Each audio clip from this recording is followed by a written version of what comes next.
আমার মেয়ে অনেক দিন ধরেই বলতেছিল মা একটু চিকেন করো চিকেন করো, তাই জন্য আজকে সকালে একটু চিকেন নিয়ে এসেছিলাম, এটা ম্যারিনেট করে সকালে ওটা রেখে দিয়েছিলাম দই টই মাখিয়ে দিয়ে। এই যে এখন মশলাটা কষে নিয়ে যেমন নর্মালি মশলা দেয় চিকেনে দিয়ে, এবার আমি চিকেনটা তুলে দিয়েছি, দিয়ে যে কষতে দিয়ে দেব।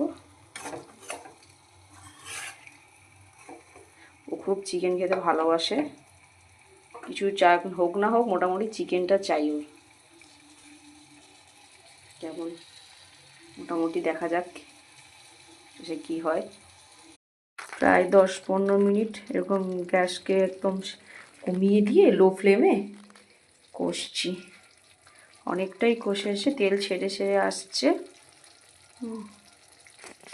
এবার আমি এই যে নতুন ভেজে রাখা আলু দিয়ে দেব।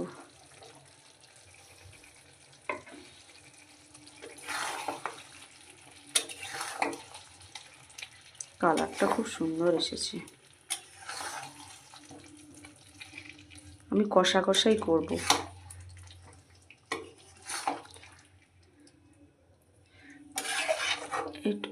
এটা আরও 5 মিনিট হবে, আলুগুলোর ভেতরে একটু মশলা ঢুকবে।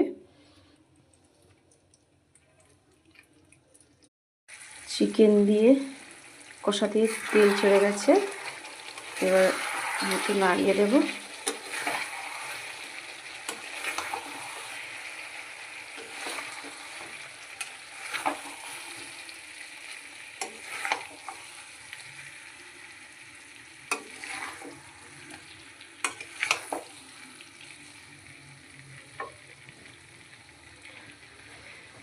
এবার আমি অল্প করে একটু জল দিয়ে দেব,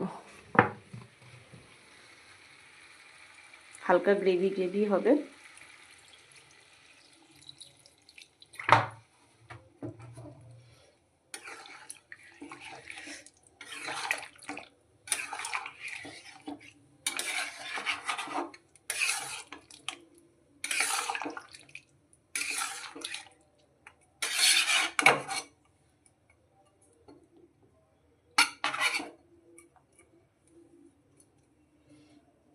এবারে চাপা দিয়ে দেব।